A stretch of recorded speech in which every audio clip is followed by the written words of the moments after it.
what happened on the dates you have mentioned. The president is the record. Guys, back to our YouTube channel. Thanks for your great support. Nyinyi ni watu wa nguvu zaidi. Nasema karibuni tena, niendelee kupakulia jinsi ambavyo mambo yameanza kuchemka tena kwa hii serikali ya President William Samoei Arap Ruto. You see guys, William Ruto ameanza kufuatiliwa moja kwa moja.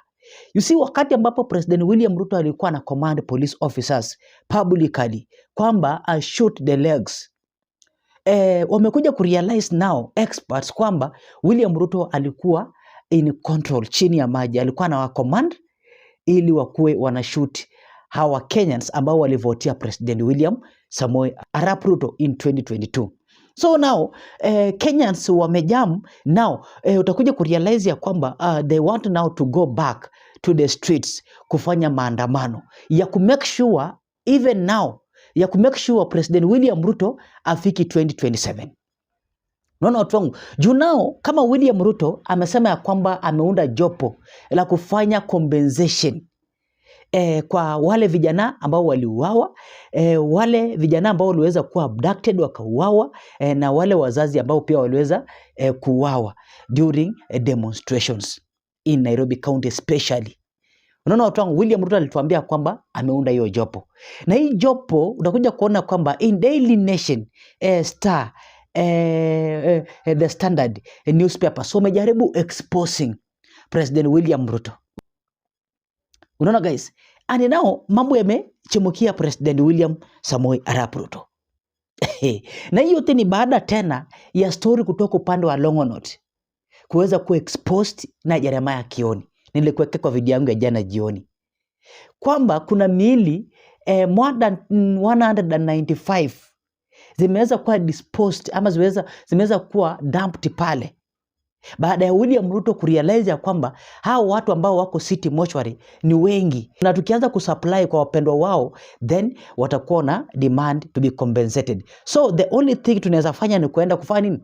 Kutupa pale ili tusitumia a lot of money kuwa compensate. Story imeanza kufichuka bana. Mambo imeanza kuchemukia Rais William Samoei Arap Ruto. Amefanya hivyo wakati ambapo amerush outside the nation.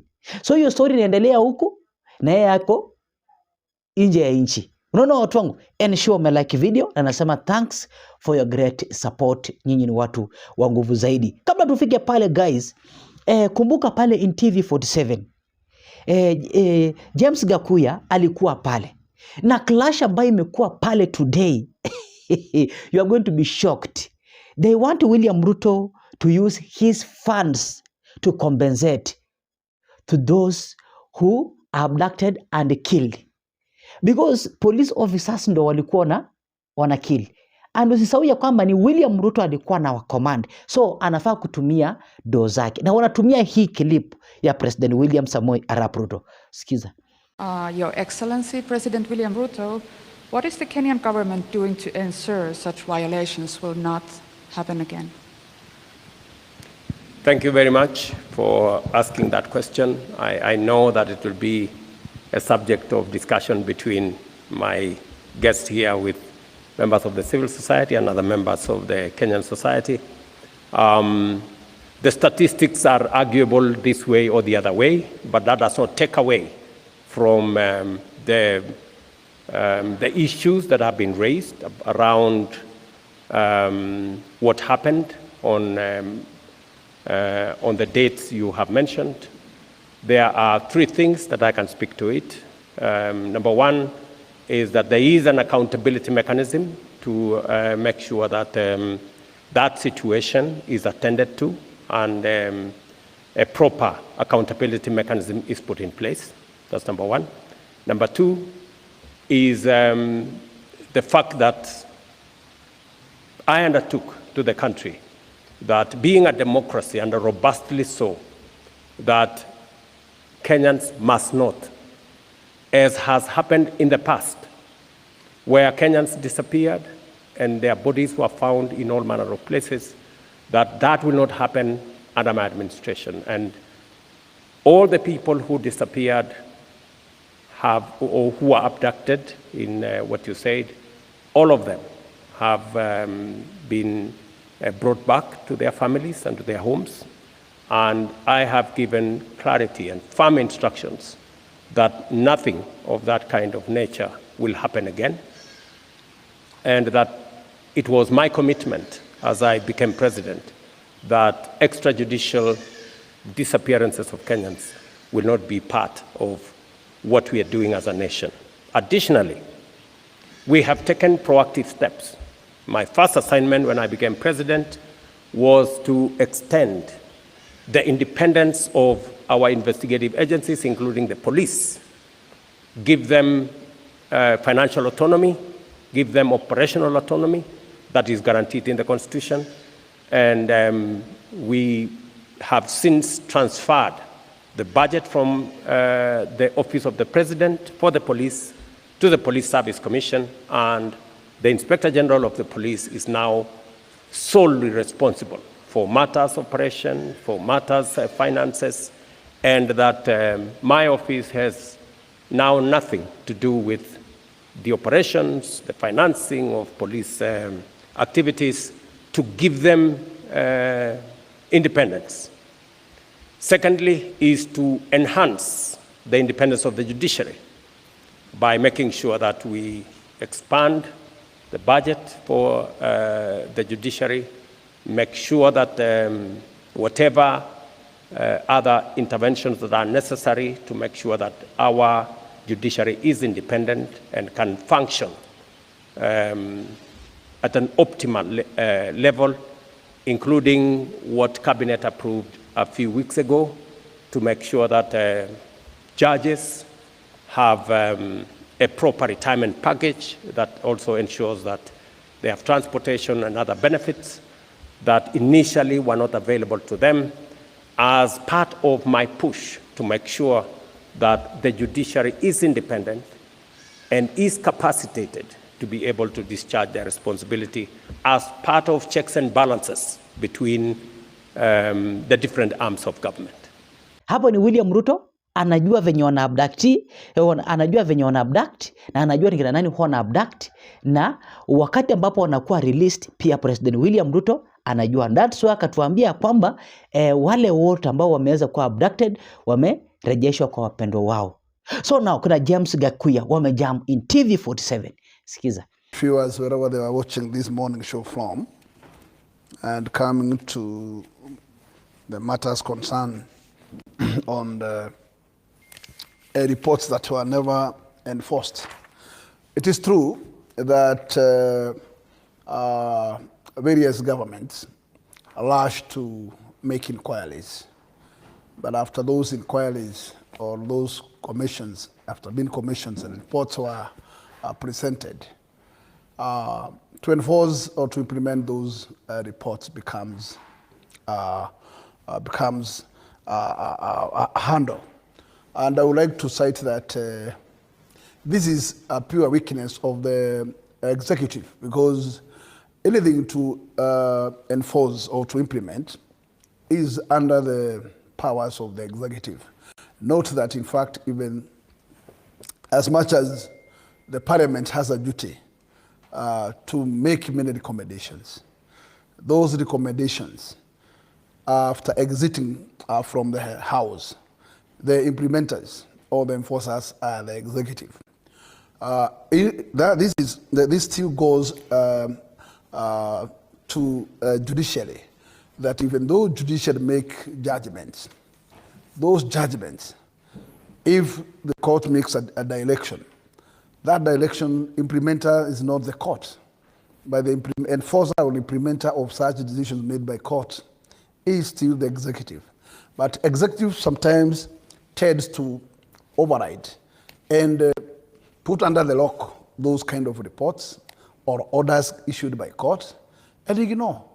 And I would say this is a big weakness, because there's no need of using public taxpayers' money, and after using that taxpayers' money, then you fail to implement the report. Then it shows no justification to why, in the first place, did you took that direction. You waste public money, and after using that public money, you do not want to implement the report. Either you could say the report has issues, and then if you have issues with the report, then ask for a further investigation if you are not satisfied with the report tabled on you. But you cannot receive reports and put reports under the locker and fail to implement.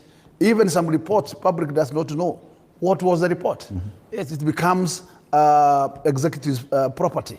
It is wrong, and I will castigate and say it is wrong to misuse public or taxpayers' money just to report that executives have no business with. And there is no need in the first place to institute such kind of commissions if on the onset you are not ready to implement such a report. But I would say it is a total misbehavior of the executive. But it does serve a purpose, definitely, Bwana Fwamba. The fact that probably any administration, and it's not just William Ruto's administration, they found a way of pacifying the masses in case of a crisis of national concern, that whenever many questions are asked, the first thing is to tell them, okay, fine, I formed a team to look into this. And then the masses are pacified and we forget about it and move on. Is this the same route that the President William Ruto is using in forming all these 10 task forces in 3 years? I want to agree that at some point in the past, task forces have been used for political reasons. But again, as you have just underlined, it is factual that this is not the first regime that is having task forces. By the time we are trying to scrutinize what is happening currently, we need to also look at the past. We cannot just condemn this government as if it's the first one to put up task forces. But again, since President Ruto came into power, the biggest challenge has been the litigious nature of Kenyans. You look at like Dr. Gikenyi, who is my friend, or the surgeon from Nakuru. It's like he has taken over from Omtata and is always in court, petitioning the court to challenge any government decision. And that has given a lot of bottlenecks in terms of executing certain government priorities. And task forces are not exceptional. I want to believe that the 3 years that the president has been in power is such a short time compared to the 60 years that were under the other leaderships previously. But I'm seeing a situation whereby there's very strong high judgment against the current regime as opposed to the 60 years. 10 task forces in 3 years. In context of what we are discussing, every task force has its own role. So you cannot necessarily say that there are 10, there are 20, there are what. Every task force is put there on need basis. For example, if you look at the Makau Mutua one, it is something that the Kenyans are experiencing for the first time. There are so many people who have been killed under extrajudicial circumstances, and they have not been mentioned in terms of compensation. Like in 2009, on 5th of March, a friend of mine called GPO Ouru, who was a student leader at the University of Nairobi, was assassinated alongside Oscar Kingara and another student. But that never got any kind of attention from the state. So for me, I think we should be applauding the president for coming up with these decisions that are helping to address some of the issues that have never been addressed by previous regimes. Okay. Wakili Harrison Kinyanjui, karibu sana. Thank you very this much. Conversation, and we're just looking at the 3 years of President William Ruto. Now, the angle that the Daily Nation has chosen to go with is a number of task forces that have been formed to investigate or look into a number of issues that have come up of national concern. Some of them, and I'll read them in Swahili because they're there on the front page of the Taifa Leo. Jopo la elimu ya msingi, that's a task force on education reforms. Jopo la mageuzi katika huduma ya polisi, that's a CJ Maraga-led police reforms task force. Jopo kazi la mazungumzo ya kitaifa maarufu kama NADCO, kuchunguza mwongozo wa kisheria wa kimamlaka na makundi ya kidini, religious organizations. Jopo kazi la kuchunguza deni la umma, debt being a very big discussion in Kenya. Jopo kazi la kukabiliana na ufisadi, that's the one formed, bringing together all these organizations only last month, and the latest one on the compensation of victims of these abductions and killings. Now, all these spend money, yet we rarely get to see any consequence coming from the report generated by these teams, and one wonders, what is the use of such bodies or such teams that end up spending, like for example, NADCO spent about 106 million shillings. Yet we forgot about it. Now we are going with the MOU for the broad-based arrangement. Do you see the need for these task forces, or are they simply routes to pacify the masses and we move on? Thank you very much. Good morning to my panelists, friends. It's terrible. This is a deflection from the inefficiencies that accosted him when he suddenly realized my end game was to be in power, and now I am accosted by a failed economy coming from the COVID-19 scenario. And instead of him saying that, look, we have a crisis, we have just come from this internationally orchestrated economic scenario called COVID-19 pandemic, as they called it. And we therefore need to align our policies and everything else to come out of that economic doldrum. Did he? He came into power and started to flex his political muscle. 3 years down the line, what do we see? Him getting on top of rooftop of cars, campaigning and all of that. Do you need a task force to tell you that there is a problem in the education sector? We do not have, for instance, under Section 68 of the Basic Education Act, the quality analysis force. That committee is not there. So what do we have? A fall in quality education. But we do have the mechanism in law.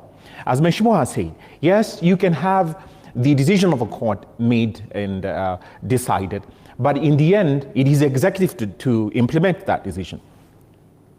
These task forces that he makes, you wonder who is his legal advisor. His legal advisor is supposed to be under Article 157 of the Constitution, the Honorable the Attorney General. The Honorable the Attorney General is either sleeping on her job or his job, as it were, or the president has been thoroughly and absolutely ignoring any and all advice. And I take the latter view with tremendous respect. Why do I say that? If you see what the Constitution provides for in terms of the powers, the scope, and the role of the NPSC, the National Police Service Commission, could ever the Chief Justice Emeritus, Honorable Maraga, then sit on that task force as he did? The High Court, the Constitutional Court, eventually said that, look, you didn't have that mandate. It is unconstitutional for you to have undertaken and executed that. That's money down the drain. Then you ask yourself, okay, the Public Service Commission has all this data about the experts that are hired by the government, either on consultancy basis or within the departments of government themselves. Can't they fall back on that reservoir of intelligence or expertise that we have?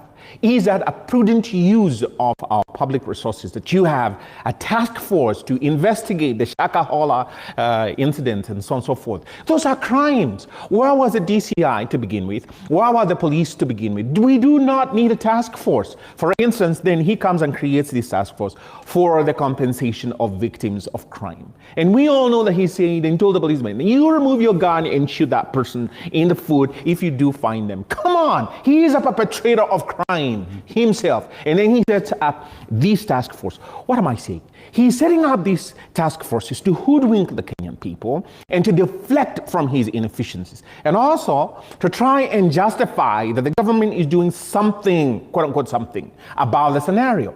Take, for instance, this task force that he set up to look into the exodus of corporations and companies from this country. Why are they divesting? They are divesting because of the harsh economic environment. The climate that he has created, his government has created, is so anti-economic progress. You cannot invest in this sort of environment and hope to sustain your business. And then he sets up a task force. At the end of it all, does he change the policies? You find the Finance Act and every other policy that he has engaged in is to decimate business.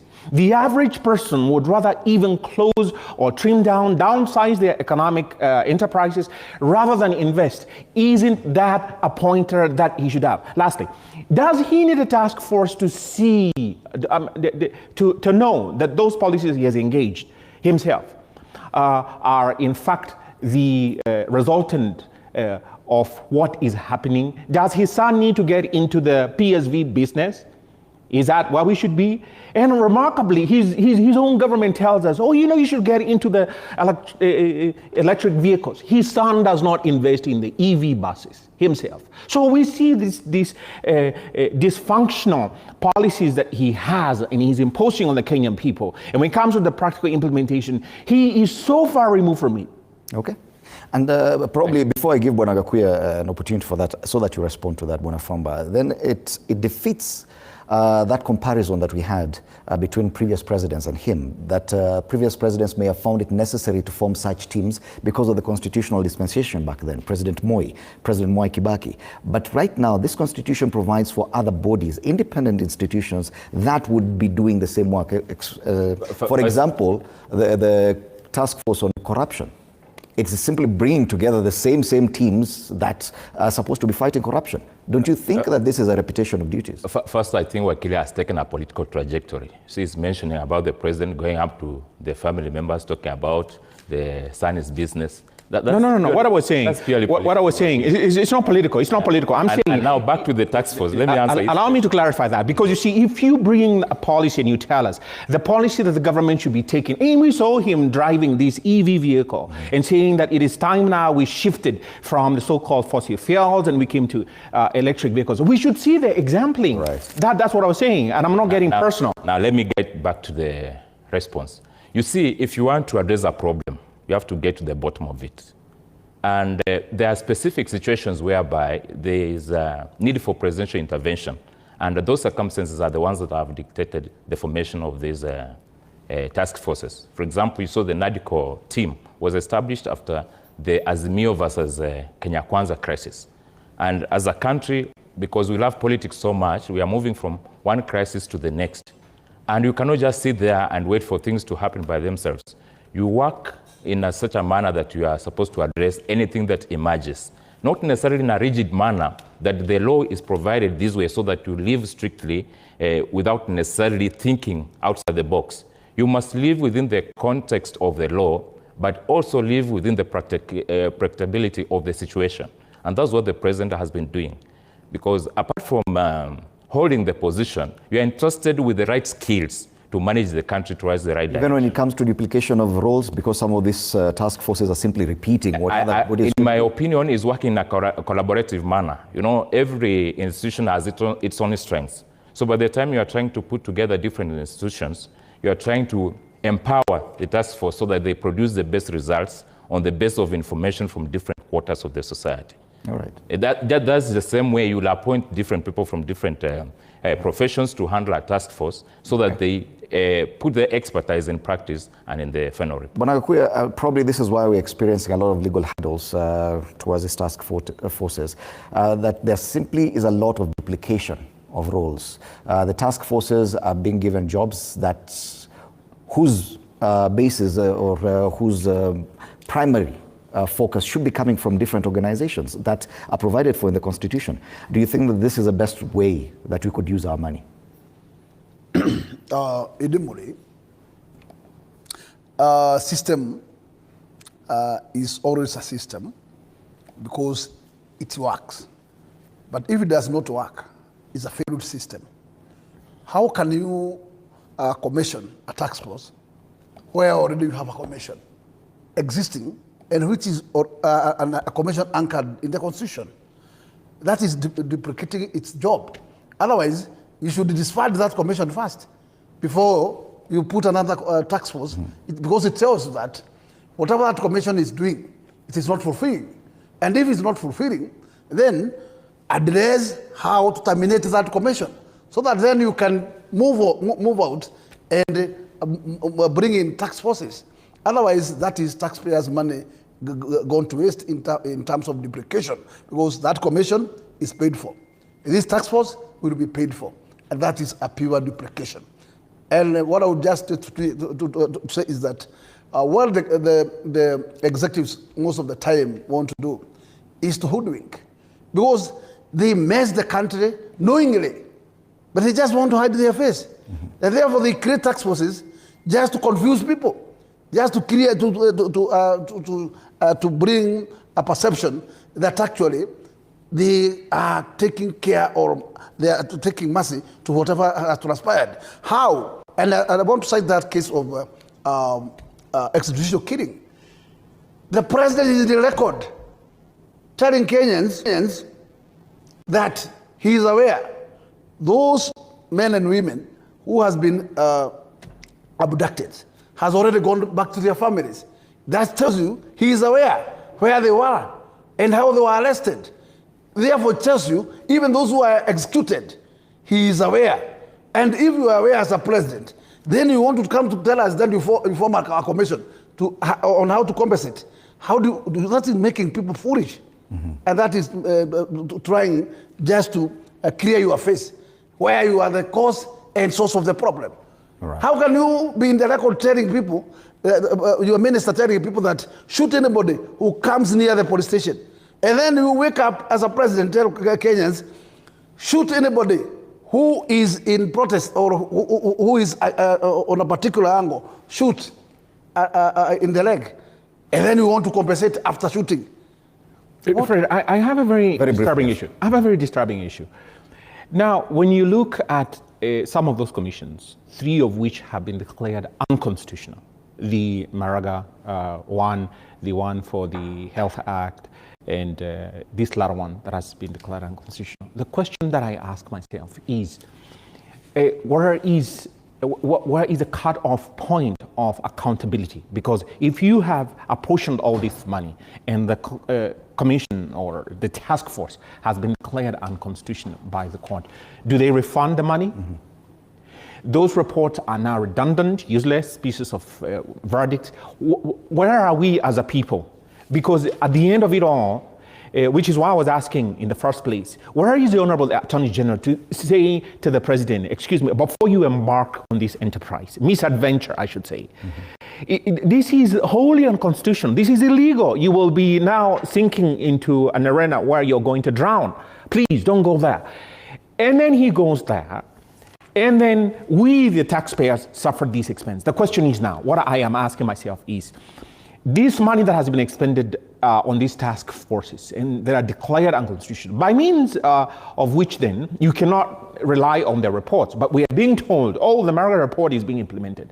That is a thorn in the flesh in our nation. And now, ikawa ni kama itoshi. Ukiangalia, Caleb Amisi is telling us that walikuwa pia in Citizen TV. Kwamba now, it's now the time for the young people to lead this nation. Unaona William Ruto kwa cabinet secretaries wake anafanya tu recycling. Analetalisha wale wazee, then anaacha vijana. Ndio wanaendelea kuserve pale kwa cabinet. So ni lini hawa vijana wataongoza? Ama ni lini watapata experience? You know, kama mtu more than 60 years baada yako kwa cabinet secretary ya President William Ruto. We said our agenda is that simple, to remove the agenda that has not worked. And this is the agenda that has not worked. For many years, Sam, I think you've been here long enough to know our politics and understand that something must be done. Yeah. Whether you want to hide or not, but it is true that our politics, something must be done. We may not be true political dinosaurs like our older leaders, but at least for the little time we've spent in leadership in politics, we understand something needs to be done. Like one, since I was a little child, maybe 3 years old, there are names in this country that have never changed. For example, when I was in class 3, Musalia Mudavadi was a minister for transport. Up to now, a member of parliament. The guy is still a minister. Sam, you are actually believing that things must change. Something needs to be done in this country. You've seen even the American history.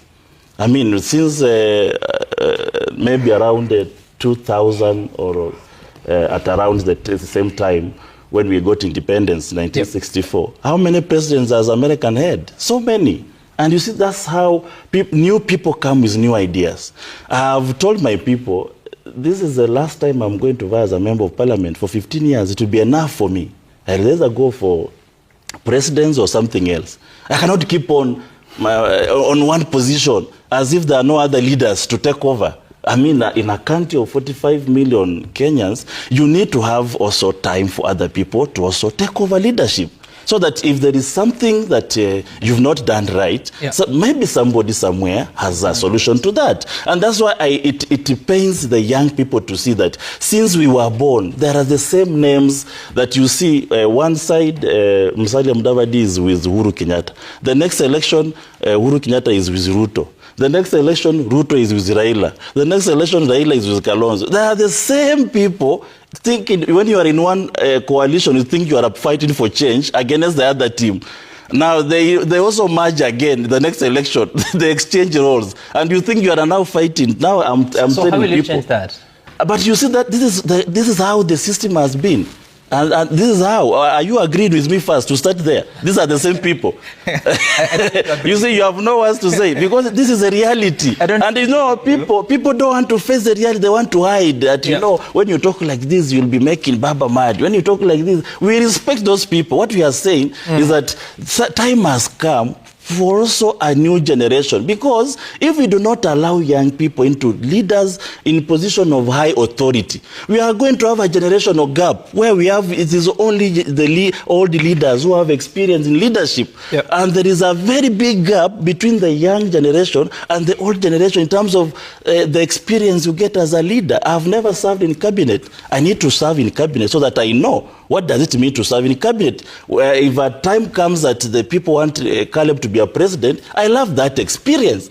But if an old man will serve in cabinet for 40 years, where will I get the experience after he has gone? Because by natural attrition he will go, whether you like it or not. So where will I get an experience to serve in a position somebody has occupied for 40 years?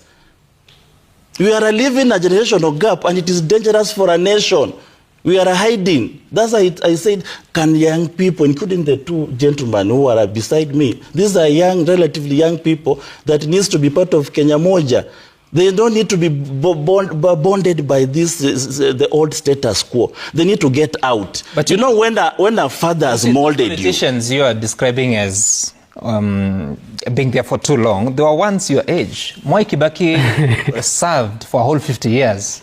He retired as president. I do not want to serve for 50 years, Sam. That is something that we don't want. I said, even if the people of Saboti will want me to vie again, I'll tell them, no, thank you. Can somebody else also take over? That's how we are going to take a nation. Will be your last. I said this they have, in fact, they wanted to vie for governor. They have refused. I said, no, we don't want to let Caleb go. I said, but 15 years, please. So I'm asking, I'll say thank you. 2027 will be your last election. Not my last election. I'll go for another position. As a member of parliament, that will be the last election. But for another position, if you don't win, I'll go for another position. If I don't win, I'll go and do my work. I'll just go farming. There are other capable leaders who can lead. You don't need to stay in leadership for long. Okay. Yes, let's build the culture of responsibility as a leader. That have been given 10 years or 15 years as a leader in this position can now allow somebody else, another Kenya, to also take over. Probably he has a good idea on capitation. Maybe he has a better idea on share. Maybe he has a better idea on transportation and electoral system. So, apart from the verification challenges, let me begin with you, Senator Okech, on what the experience is in Migori County, even before we dive into the other challenges when it comes to funding of education. Thank you, Sam. I think the experience is pretty much similar across the country. Yep. And of course, you can dichotomize it into two. You know, those areas that are pretty much remote, like Kachiliba, we have some places like that in Migori. Nyatike constituency, for instance, is considered a hardship area. Even when you think about when teachers go to those places, the time of exposure of young kids when they're in school in those areas is similar almost to Kachiliba, as well as Kuria. East and Kuria West have faced this, similar challenges. And then we've got more the uptown and peri-urban areas that we have got in our constituencies. So the problems are pretty much the same. But I think that I wanted to approach it a little bit differently. I think this issue of capitation has got three issues that we must look at separately. Because when we mix them, then we lose the point. And then the responsibility keeps on shifting from one person to another. The first issue, which is what has dominated the conversation here, and outside in the political space, is this issue of verification, which is basically an issue of, do we have proper records of the number of schools that are being eligible for this capitation and the number of students in those schools. Because you could have a proper record of schools, but not proper record of students in those schools. Maybe there's some inflation as people look at capitation. And I think that this is something that should not have taken this long, to be pretty much sincere, because the records for schools is pretty much straightforward. I think this will be a routine audit exercise, not even waiting for audit general reports, because we have got a number of institutions that are interacting with schooling that actually can be able to give you updated reports as it goes. In fact, it goes even to my colleague MPs who are here. Yes. Because when MPs are given something like CDF, where do they house it? They house it in schools in their areas. And actually the house is both in primary schools and secondary schools. What is so difficult about harmonizing the schools that they know best, that they're investing money in CDF in terms of construction and building, and even being able to track the number of students in those schools with the ministry. This should be an audit process that is pretty much routine to the extent that perhaps it should even just happen in every holiday. It should not be interruptive to normal schooling of kids. It should be done in every holiday, and then by the time kids are going to school, that harmonization has been done. That doesn't wait for the Auditor General. So this is a problem that should not drag too long and become an excuse for mischief. Number two, there is an issue around allocation. Vis-a-vis, number three, disbursement. These are issues that also we must be able to confront, because we have seen a number of times the allocation of but what my brother here was talking about, per capita allocation, right from primary school to junior secondary school to the main secondary schools, we've seen the capitation not matching the population growth that we are having in the country. Even at a place where that audit will be correctly done, the capitation is just not matching up. And this is something that I've talked about on this studio, about costing education in our country as a function. Can we be able to cost education in primary school? Can we be able to cost education in junior secondary school and cost education in secondary school, so that we can be able to match it with the data that we have already been given about census that we have in population prediction?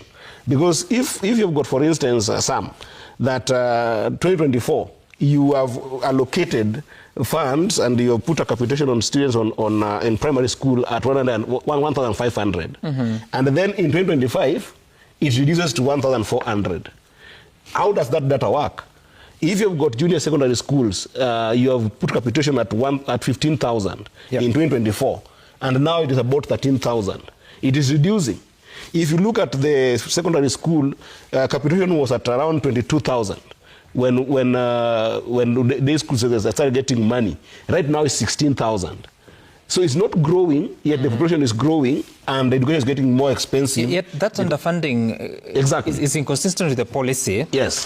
So what do we do? Because the Cabinet Secretary, National Treasury, he was here like 2 weeks ago, about 10 days ago, and he was saying that the challenge is that we don't have sufficient resources to finance each and every requirement. And he was saying that if you had to look at the number of learners that the system provides, that is NEMIS, versus the resources being made available, you cannot finance up to 22,000.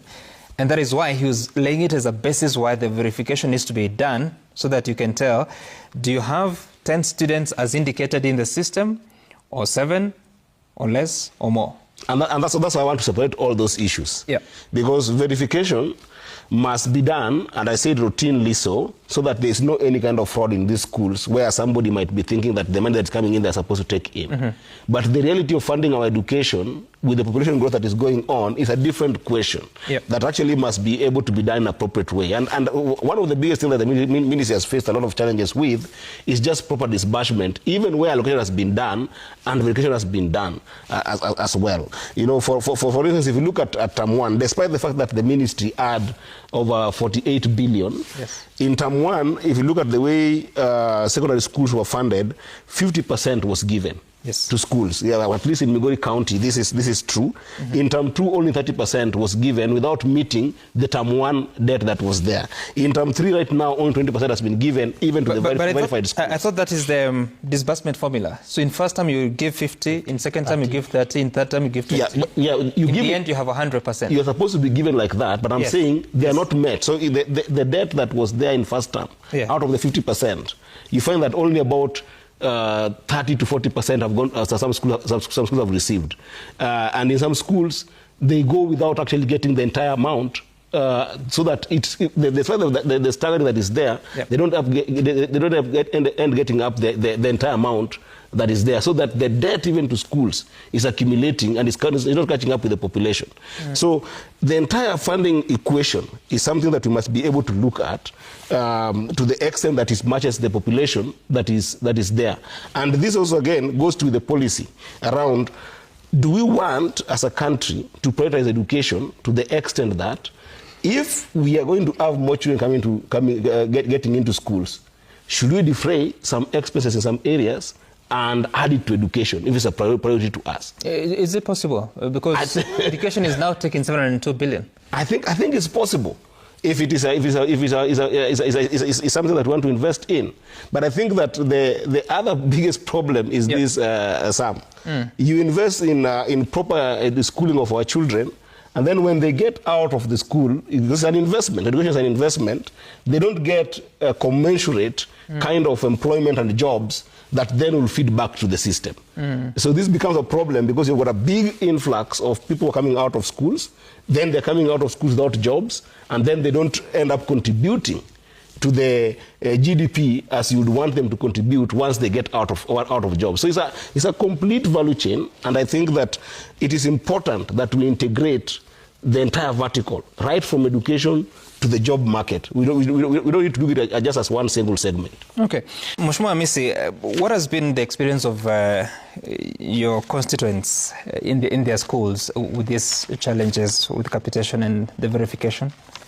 Yeah, Sam, we can talk the whole day around this issue of capitation, but the bottom line is that institutionalism goes with leadership. Capitation is a word that emanated out of the Millennium Development Goals, that every child should be get affordable education to each and every child. And this was supposed to be implemented across nations that sat in, I think, Dakar, Senegal, to agree on the Millennium Development Goals. And the word capitation itself, it means every head, caput. That is a Latin word, caput, from the word caput, every head. It has to go to every child. Now, everything that goes wrong points to leadership. Whether it is education, whether it is SHA, whether it is transport sector, everything boils around leadership. And we can talk, I don't like people just talking now what is the problem of this capitation, IFMIS and all that. There are two things involved, Sam. One, that is there intentional, is the government intentional on offering